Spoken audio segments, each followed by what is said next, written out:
how are you today? I love that guy that does that. He's got so many followers. Maybe that's why I don't have a lot of followers on YouTube. Because he comes on, he's like, well, hello, YouTube.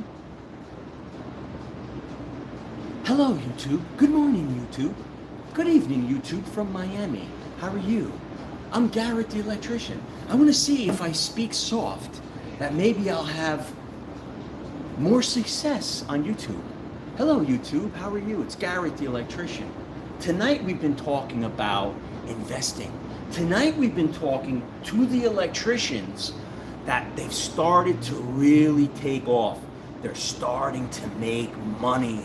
And we're talking about, what do you do when you start to make money? What do you do when you finally break through that cycle of, what's in my checking account?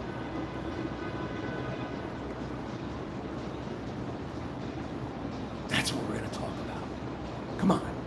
You started to follow me, you started listening to me, my advice, our advice, right? You're an electrician, now you're starting to make bank. You're starting to make some serious money. What do you do with that money? What do you do when you start becoming a profitable contractor? Can you handle that success? Can you handle the success of being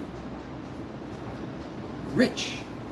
The pressures of cash flow that come in and the decisions that you make. I mean, look at these superstars, right? These young college athletes that come out into the millions, right? $100 million man, $25 million contract, $50 million signing bonus. Could you handle that level of wealth? Do you think you can do it? Have you done it? Maybe you have done it. Have any of you out there had an influx of wealth and it was harder than you thought? That this puppy dog dream of lollipops and roses, millionaire, and everything is easy now? Or did you maybe make a mistake and now you're broke? Or you didn't think it through. Maybe you bought something that was depreciated. Maybe you bought something that didn't help you in your business. Or maybe you invested the money in your business and all it did was create a burden for you. You actually invested in more of a job for you.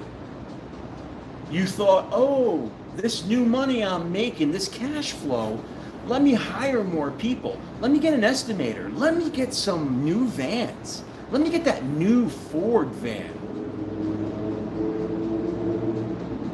And now you got to keep it busy. And now you've taken on something that really does nothing to help you in business. Buying a new van does not help you in business unless you have a beater. You've got a piece of shit that can barely start and is rusted, is your worst enemy. Your appearance as a tradesperson is number one. So even before the discussion of wealth and what we do with our wealth and how do we create more wealth and how do we take our cash flow and put it where it should go that benefits our family and our business. Can you do it? Do you have a plan? Most of us don't.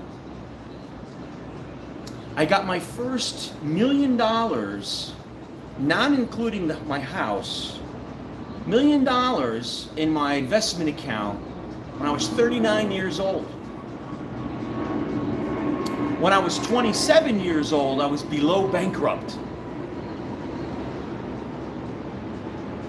In my early 20s, I had a house taken away, I had cars taken away, I was the worst fucking employee, I was just miserable. Until I found who I'm supposed to be. And that gift that I got of finding out I'm meant to be an electrician. I'm meant, forget this engineering, forget these doctorates, forget all these things people are telling you. You are meant to be an electrician, Garrett Henderson. And that didn't happen to me until I was 25 years old. because I literally hit bottom. I had to move back in with my parents. I was in a terrible relationship. And then that spark I got two sparks in my life. One when I was around, I think I was around 25, 24. I was working for a company in Fairfield, New Jersey. And I had went to DeVry and I had some education. So I was schooled in electronics and engineering. I have to be honest, right? So I had an edge. But to me and to my parents, an electrician was...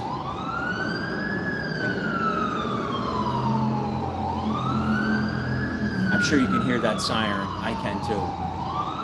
I'm in Brickell, Miami right now, so there's a siren right below me. Sorry about that.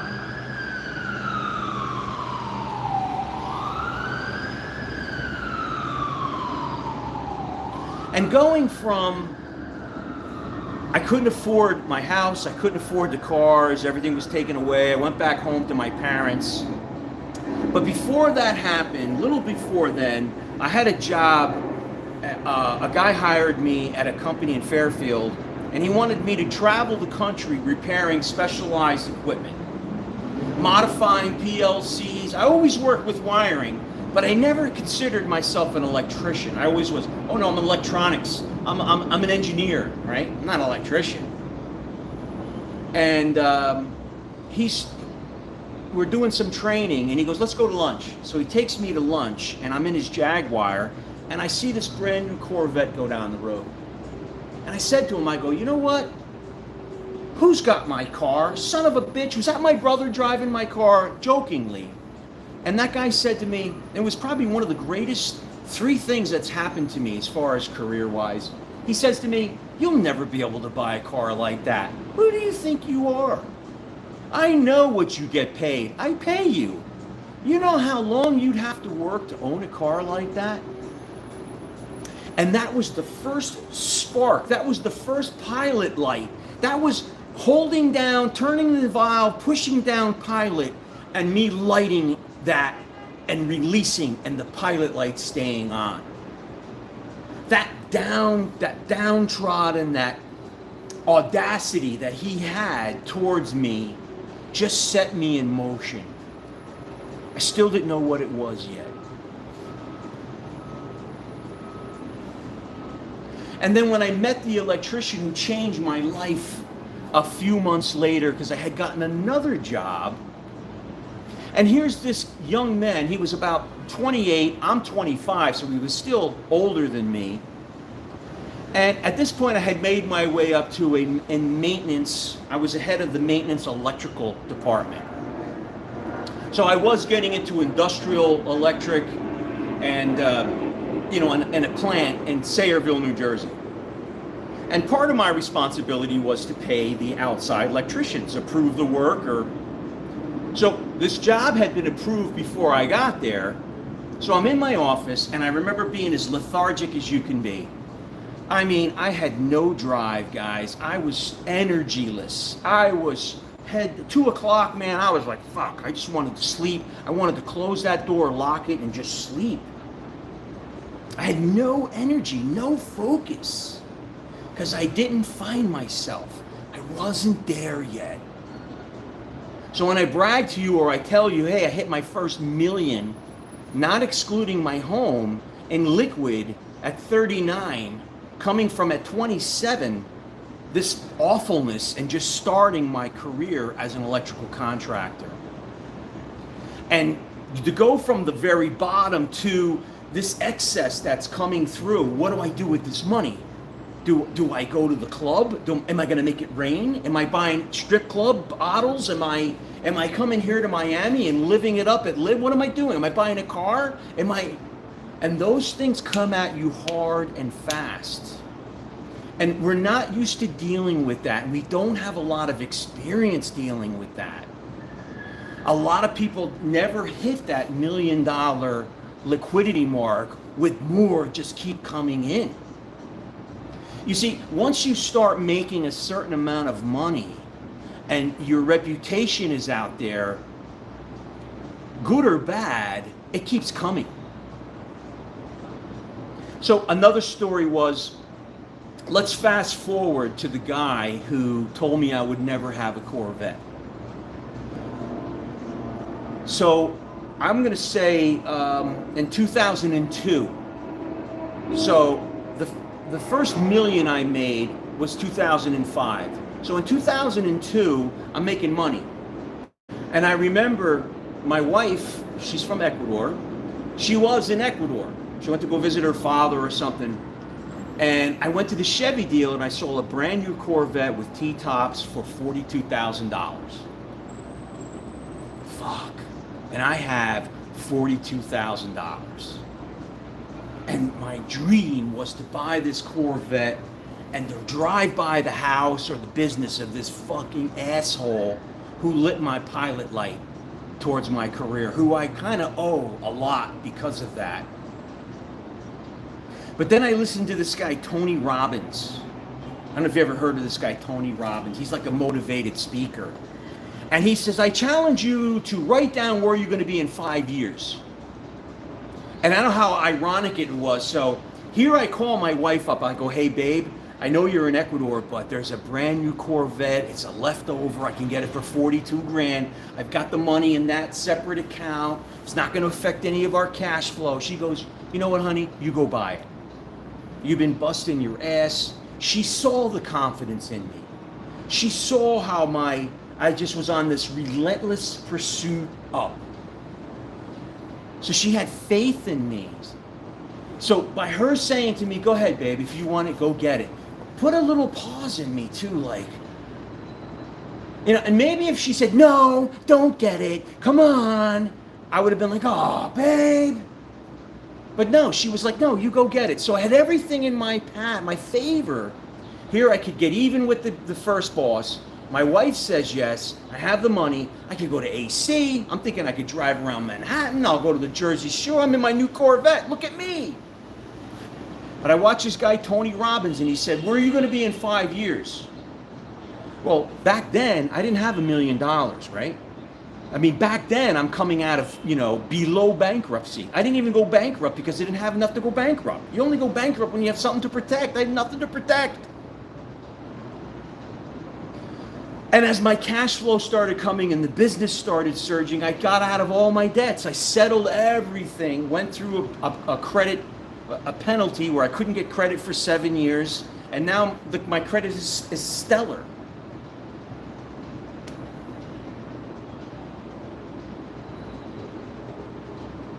So I'm at my desk and I'm writing a check for $42,000. $42,000. I'm going, do I make it to the Chevy or do I make it to the financial guy? I watched this, then this Tony Robbins thing just came up. I don't know, what came up out of the blue. I said, fuck it, I'm gonna go pay my future. Shit, fuck the Corvette, god damn it. And back then you didn't wire the money or transfer. You had to literally write a check and deliver it or mail it, right? So I'm like, fuck that, 42 grand. This is the biggest check I'm ever writing. I'm going to the dude's house and I'm gonna hand it to him. Again, because I wanted to be recognized. It was new money. It was like, whoa, look at me, I'm rich, right? Oh, look at the $42,000. I knock on the door. He's not home. His wife is there. She goes, I'll take it. And I remember being like, whoa, have a little respect for that check there. And that's the biggest check I ever wrote, right? Let's fast forward now to today. So we're going back. Let's go forward 24 years. So 24 years of just relentless, continuous success. I have to say it, guys. It's been a path of just success. It's been fantastic. So 24 years later, where I'm here now. And I didn't buy that Corvette. And I put that $42,000. Well, the guy called me right before the New Year's and says, hey, Garrett, that 42 grand is over $1 million now. I said, really? He goes, yeah. We put that into the some Vanguard something, and it's now over $1 million. What do you want to do? I'm like, nothing. I don't need it. Let it go. And that's from a decision that I made, and that's what we wanted to talk about in this video. When cash flow starts to come in, if I would have bought that Corvette, I don't know, maybe, and if I would have made those decisions to make me look good, instead of just a blue-collar guy that's showing up at my kid's school with dirty work boots and jeans and a Henelec shirt. Where we grew up, where I built my home, is in a very upscale area, and it's all doctors and lawyers and professional people. And I'm the lowly electrician. But yet I'm the only one that's buying out my kid's silent auction. I'm the one buying the fucking mink coat and the Yankee tickets. The lowly electrician. I'm opening up businesses and nightclubs. I'm buying rental properties. I'm investing, and no one else can. I mean, doctors, lawyers, attorneys, professionals, all these guys that are so big and bragging and driving G-Wagons and they live in their $1 million home are fucking cash poor. It's shocking. Their dry cleaning bills like $1,000 a month, right? Everything is leased and a continuous car payment. They never ever without a payment. It's too diffident for them to drive a 3-year-old car. And they're in the mentality like, oh, you lease because you don't lose money with a lease. If it flies and drives, you lease. Okay. Go ahead. You know, I have a car here in Miami. I bought it 5 years ago. It's got 25,000 miles on it, and my last payment is this month. I don't need another car. It's like perfect. It's a Lexus RX 350. It's got 25,000 miles on it. Now, as a younger person, maybe it'd be like, hey, fuck it. I got equity in that. Let's go get another one. Let's go get another car. Let's get into debt. Hey, and that's what we're here to talk about. So, not only do you have to invest in yourself, we have to talk about how do you invest into your business and how much and what percentage. We certainly don't want to be buying ourselves burden and a job. We don't need to do that. Let's stay lean but aggressive. Let's not get lazy. Let's be on the job on time. Let's have a few employees, but let's be aggressive. How do I mean be aggressive? How can you be aggressive as a 3-4 man shop? By investing in tools and equipment that sets you above the vanilla ice cream electrician. Let me give you an example. I started doing work for this company, turned out to be one of my best customers. I still have them to this day. And I was continuously renting equipment from United Rentals over and over again. And while this place was being new and new construction, I'm thinking, okay, it's going to end soon, but it never ended. It was always a little more, and I'm making money. So I get in with United Rentals and I'm like, look, man, I want to buy my own equipment. And that was one of the top decisions I've made as an electrical contractor. By buying outright in cash high reach equipment, specialty equipment, was the very best decision. I'm gonna explain why. Now, it was hundreds of thousands of dollars worth of equipment. And if you aggregated all the hours of usage and all the times we used it and you divided it by that overall cost, and you do have to include a carrying cost, even though it is cash, it's still cash that could be making you money somewhere, but I didn't want a payment. This wasn't here to depreciate. This was here to solidify my company amongst this monster customer. This was my way of kind of buying my way into dealing and working with some of the top customers that I would never have without this type of backbone. Having high reach equipment that's out of a rental fleet, that's brand new, meaning you didn't buy it used from a rental fleet. You bought it brand new. There's not a scratch on it. It's that beautiful JLG orange with all the stickers on it, all the safety. It's all in spec. Having that sit on the site of warehouses that had the high reach stuff, do you think that customer would ever call anybody else than me to do work? No fucking way. They're calling me for everything. They need communication wire. I don't know how to do it. I got the lift. I'm certified on the lift. I'm insured. I make them look good. I'm doing the work. By me investing those type of tools, and there's only a few of these tools. I'm not talking hand tools. There's only a few specific pieces of equipment that I recommend that you buy outright. Now, I posted a reel or a video because I'm brand new here. Actually, this is YouTube. No, I'm not. People don't like me on YouTube. I can't get traction on YouTube, but I've lost my train of thought right there then. I wanted to tell you something, and then I saw something over here and I lost my train of thought. But investing in this equipment, if I saw how many hours that I used it, and because I never charged the customer for it. Never. Whenever I invoiced, it was always a day's rate. One day. I invoiced by the day. So if you had one of my men, you got a full day's rate. That's it. If he's there 4 hours, he's there 6 hours. I'm billing for 1 day. That Steve will do it. That Steve will do it. You know that guy Steve will do it. He's my neighbor. Dude, he just got this Ferrari, electric Ferrari, and I don't know what the fuck he did to it, but it is the most loudest, obnoxious sounding car. It looks like a speed racer car. It looks really cool. It's all done up. It's some wicked Ferrari. It's like purple with all kinds of like decals on it.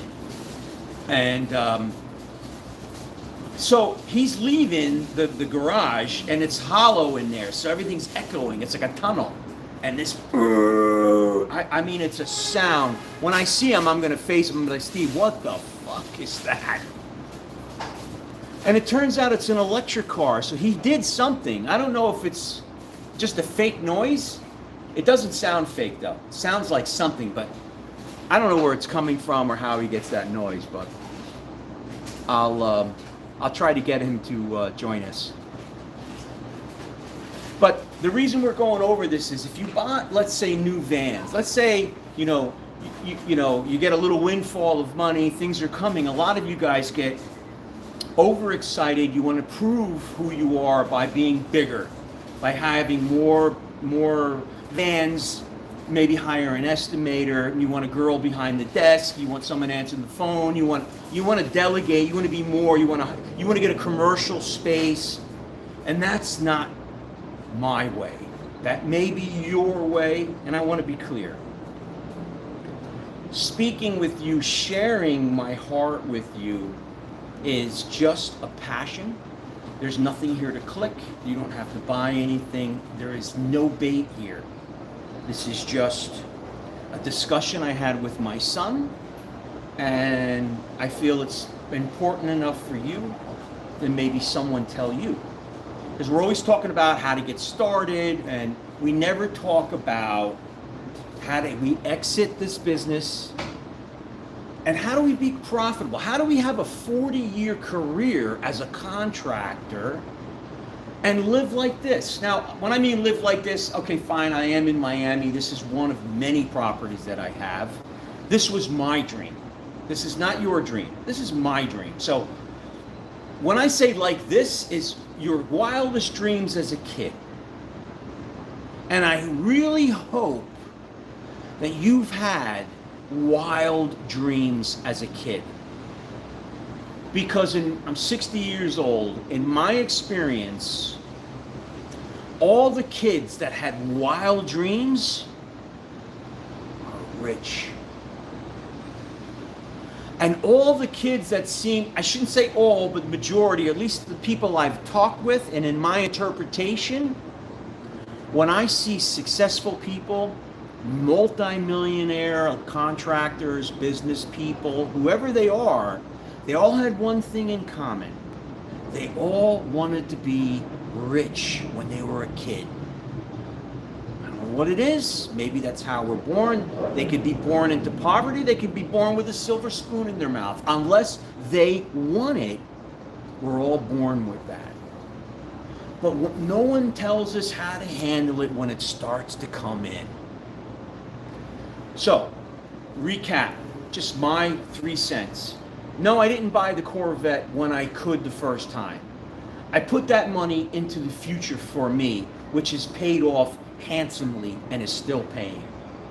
My cash flow continued in my career and I was able to get the car anyway.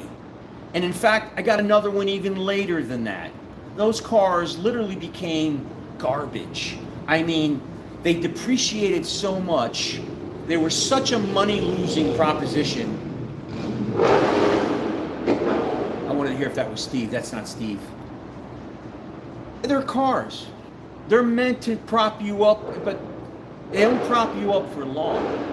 But if you're the kind that wants to buy cars and you hey, go ahead.